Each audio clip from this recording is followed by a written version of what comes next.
बिस्मिल्लाहिर्रहमानिर्रहीम, अस्सलाम वालेकुम। Welcome to my channel cooking with Nabeera. कैसे हैं आप सब? उम्मीद है अपने अपने घरों में खुश होंगे, बाहिफाजत होंगे। आज मैं लेकर आई हूँ बहुत ही मज़ेदार सी रसगुल्ला रेसिपी। जी हाँ, ये घर में बनाई हुई मिठाई है।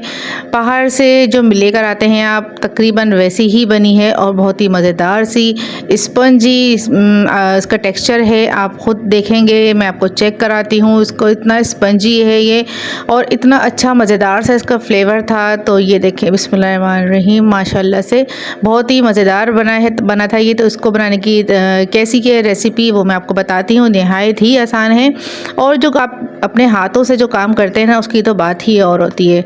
जितने भी रेडीमेड चीज़ें मिल जाए। तो मैंने ले लिया है 1 किलो दूध। ये थोड़ा फ्रिज में रखा हुआ था तो ज़रा इसमें से आइस आ गई थी। इसको मैं बॉयल करने रख दूँगी, फुल बॉयल हो जाएगा ये। उसके अलावा इसके साथ हमें करना है, इसको फाड़ना कैसा है वो मैं आपको बताती हूँ। आधा गिलास हमने पानी ले लेना है, सादा पानी है, टैप वाटर। उसमें तकरीबन 2 टेबलस्पून भर के हम इसमें सिरका डाल देंगे। वाइट वाला जो सिरका होता है वो डालना है। लेमन से भी आप इसको दूध को फाड़ सकते हैं, लेकिन लेमन के जो बारीक से चंक्स होते हैं उसको एहतियात करनी होती है। बहुत ज़्यादा छान के यूज़ करना होता है। अगर वो थोड़ा सा भी रह गया तो वो बाद में आपके लिए प्रॉब्लम करेगा। तो ये पानी तैयार हो चुका है सिरके का। हमारा दूध जो है वो गर्म हो चुका है और उसका चूल्हा मैंने बंद कर दिया है 2 मिनट पहले। ठीक हो गया, 2 मिनट पहले चूल्हे को बंद कर देना है। इस तरह से 2 मिनट तक हिला हिला के इसको ठंडा करना है, थोड़ा सा, सिर्फ 2 मिनट के लिए, ताकि उसमें मलाई ना आए। बस 2 मिनट के बाद आप इसमें ये सिरके वाला पानी ऐड करोगे। फ़ौरन चूल्हा बंद करते ही पानी ऐड नहीं करना है। इससे जो आपका खोया निकलेगा ना, वो बहुत ज़्यादा हार्ड निकलेगा और रसगुल्ला भी बहुत हार्ड बनेगा। इसलिए 2 मिनट रेस्ट दें इसको थोड़ा सा, और 2 मिनट के बाद इस तरह से हिलाते रहें चम्मच से और ये सिरके वाला पानी इसमें ऐड करते रहें। अब देखिएगा, देखते ही देखते दूध अलग हो जाएगा और पानी अलग हो जाएगा बड़े ही एहतियात से। बहुत ही आसान सी तरकीब है और इतना टाइम भी नहीं लगा। देखने में ऐसा लग रहा है कि हाँ बहुत ज़्यादा मेहनत और टाइम वाला है, नहीं, इतना टाइम और इतनी मेहनत इसमें नहीं लगी। लेकिन एक चीज़ है, जो खुशी अपने हाथ से काम करके और खाना बना के और चीज़ें बना के खाने में और खिलाने में घर वालों को है ना, वो चीज़ बाहर से ला के करने में नहीं है। चाहे थोड़ी सी मेहनत हो जाती है, थोड़ा टाइम लग जाता है, लेकिन वो खुशी जो होती है ना, वो सारी हमारी मेहनत वगैरह सब कुछ बराबर हो जाती है। तो ये देखिए, मेरा दूध जो है वो अच्छी तरीके से फट चुका है, पानी अलग हो चुका है और इसका जो खोया है वो तकरीबन अलग हो चुका है। इसको अच्छी तरीके से हिला देना है 2 मिनट और, कि जितना खोया निकलना होगा वो निकल जाएगा। ये देखिए, अच्छा सा खोया हमारा मज़ेदार सा निकल चुका है। अब ले लेना है हमें खाली बड़ा सा बाउल और एक स्टेनर, और उसके ऊपर रखना है एक मलमल या फिर कॉटन का कपड़ा। कॉटन का कपड़ा कोई सा भी ले लें, किसी भी कलर का, बस कलर ना निकले ये ध्यान रखिएगा। वाइट लें तो ज़्यादा बेहतर है। ये मैंने वाइट कपड़ा ले लिया, इसको मैंने एक दफ़ा और वॉश कर दिया था। वॉश करने के बाद इसको मैंने इस तरह फैला के रख दिया और इसमें मैं वही वाला जो हमारा दूध और खोया है वो डाल दूंगी, ताकि पानी अलग और खोया अलग हो जाए। तो ये देखें, सारा खोया इसमें निकल चुका है। इसको अच्छी तरीके से मैं निचोड़ लूँगी, सारा पानी इसमें निकाल दूँगी। अब इस पानी को आपको फेंकना नहीं है, आप रख दें इसको। नेक्स्ट डे आप लस्सी बनाएं या फिर कड़ी बनाएं, उसमें आप यूज़ कर सकते हैं। ये देखिए, इसमें अब हमने हमारी जो खोया है वो निकल चुका है। अच्छा, इस खोए में अब हम अलग से 1 से 2 कप पानी डालेंगे और इसको अच्छी तरीके से वॉश करेंगे, ताकि जो हमारी जो विनेगर की खटास है वो थोड़ी बहुत भी होगी तो वो निकल जाएगी। इस तरह से हाथों से मसलते रहना है और इसको 2 कप तकरीबन पानी इसमें डालें और इसको अच्छी तरीके से वॉश कर लें। इससे ये बहुत अच्छा सा है, बिल्कुल क्लियर हो जाएगा इसका टेक्सचर। इसमें बिल्कुल भी विनेगर की ना स्मेल होगी ना उसका जायका होगा। ठीक हो गया। अच्छी तरीके से हाथों से मसल के और फिर दोबारा से इसी की पोटली बना के और फिर हम अच्छी तरीके से इसको निचोड़ लेंगे हाथों से। और भी बहुत अच्छी तरीके से निचोड़ने के बाद अब जो पानी निकलेगा वो हम फेंक देंगे, वो हम यूज़ नहीं करेंगे। अब इस पोटली को क्या करें, आपकी किसी भी ऊंची जगह पे या फिर नल वगैरह पे, किचन पे, सिंक पे इसको हैंग कर दें, सिर्फ और सिर्फ आधे घंटे के लिए। आधे घंटे से ज़्यादा हमें हैंग नहीं करना, ताकि थोड़ी सी नमी इसमें रह जाए। बहुत ज़्यादा हार्ड भी हमें नहीं करना है।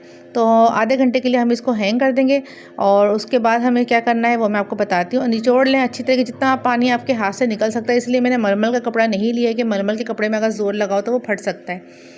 वो हमने हैंग कर दिया है। अब हमने अलग से एक पॉट लिया है, उसमें मैंने डाल दिया है 1 कप चीनी और 3 कप मैंने इसमें पानी डाला है।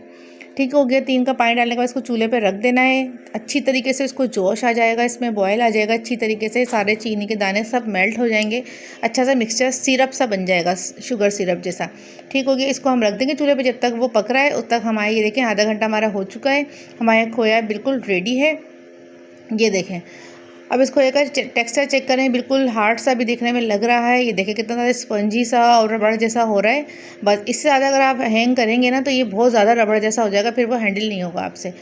तो इसको अच्छी तरीके से पहले हाथों से मसल लेना है। अब मसलते वक्त आप देखें इसके दाने कितने मोटे मोटे से दाने हैं, तो हमें ये नहीं चाहिए, हमें इसका बहुत बारीक सा टेक्सचर चाहिए। तो हम हाथ की जो हथेली का ये वाला हिस्सा है इसको रगड़ रगड़ के हम इसको मसलेंगे। जितने दाने हैं इसको हम बिल्कुल बारीक कर लेंगे, इसको बिल्कुल सॉफ्ट कर लेंगे। तो ये करते हुए मुझे तकरीबन 5 मिनट, तकरीबन 4 से 5 मिनट मुझे लगे हैं। बहुत अच्छी मुस्तकिल कंटिन्यू मैंने करा था, बिल्कुल भी मैंने ब्रेक नहीं दिया था। तो 4 से 5 मिनट में जो है इसके दाने बहुत ज़्यादा बारीक से फाइन से हो गए थे। और इस तरह से आप 4-5 मिनट के बाद करने के बाद अब इसको चेक करो, इसकी थिकनेस और इसकी टेक्सचर को चेक करो कि ये हैंडल हो रहा है, बॉल सा बन रहा है या नहीं हो रहा। ये देखें मैंने ये तकरीबन मेरे 4 मिनट हो गए थे और मैंने चेक किया है, तो ये देखें अच्छी तरीके से ये थोड़ा सेट हो रहा है। तो हम थोड़ी सी देर और मज़ीद इसको करेंगे, लेकिन उससे पहले मैं क्या करूँगी, इसमें मुझे डालना है थोड़ा सा कॉर्नफ्लावर मैं डालूँगी सिर्फ़ और सिर्फ हाफ़ चम्मच, वो भी इस तरह से लेवल है। ठीक हो गया, लेवल कॉर्नफ्लावर का हाफ़ चम्मच इसमें जाएगा। और कॉर्नफ्लावर डालने के बाद मज़ीद आप 2 मिनट और इसको उसी तरह से मसलोगे जैसे आप स्टार्टिंग से इसको मसल रहे हो, ताकि कॉर्नफ्लावर एक एक दाने में अच्छी तरीके से मिक्स हो जाए। ये देखें अच्छी तरीके से इसको मिक्स कर लेना है, बहुत अच्छी तरीके से। थोड़ा सा जान लगा के, थोड़ा टाइम लगेगा, लेकिन ये कि आपकी चीज़ बहुत ही बेहतरीन तैयार हो जाएगी।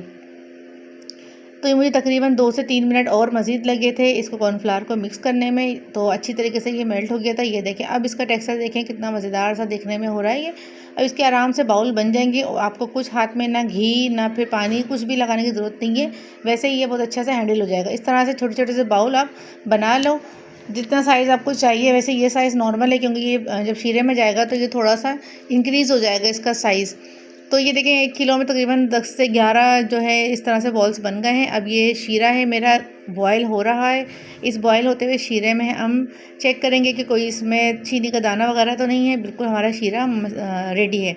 अब मैं इसमें डाल दूँगी ये मेरे रसगुल्ले। ये देखें बिस्मिल्लाहिर्रहमानिर्रहीम पढ़ते हुए सब डाल देना एक एक करके। और फिर इसको अभी हम बिल्कुल टच नहीं करेंगे, सिर्फ और सिर्फ ढक देंगे। 3 से 4 मिनट के लिए इसको ढक देंगे। 3 से 4 मिनट तक तेज़ आंच में इसको बॉयल आना चाहिए। तो ये बहुत अच्छी तरीके से बॉयल हो रहा है। तो ये देखिए दिख रहा होगा आपको साइज़ इसका कितना इंक्रीज़ हो गया, उससे डबल साइज़ का ये हो गया है।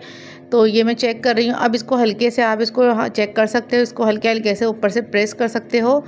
तो अब कोई डर नहीं है, अब ये टूटेगा नहीं। ठीक है, इसको मज़ीद अभी मुझे लग रहा है कि 2 मिनट और दूंगी। तो 2 मिनट मैंने और बनाया था, कम से कम 6 से 7 मिनट में ये रेडी हो गया था। जब तक ये रेडी होगा आप एक बाउल में पानी, ठंडा पानी और उसमें आइस डाल के इसके लिए पहले रेडी रखोगे। तो ये देखिए 2 मिनट मज़ीद हो चुका है। अब मैं इसको निकालते ही फ़ौरन ठंडे पानी में डिप कर दूँगी। तो ये देखिए मैंने जो पहला जो डिप किया था, मैंने देखा इसको चेक करने के लिए, वो फ़ौरन नीचे जाके बैठ गया।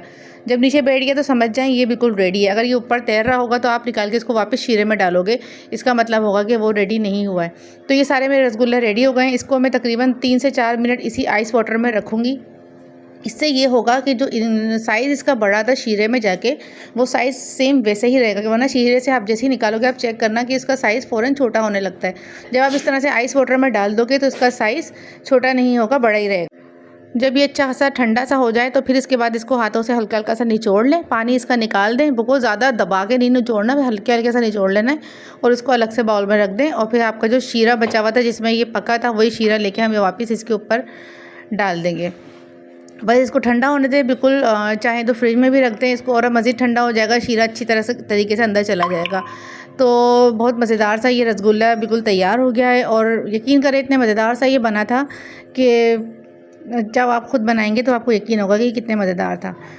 तो कैसी लगी आपको आज की मेरी ये रेसिपी मिठाई की, तो मुझे लाजमी बताइएगा। स्पंजी रसगुल्ला बनाने की तरकीब आपको कैसी लगी मुझे लाजमी बताइएगा कमेंट सेक्शन में आके। पसंद आए तो मेरी वीडियो को लाइक करिएगा, शेयर करिएगा, कमेंट करिएगा।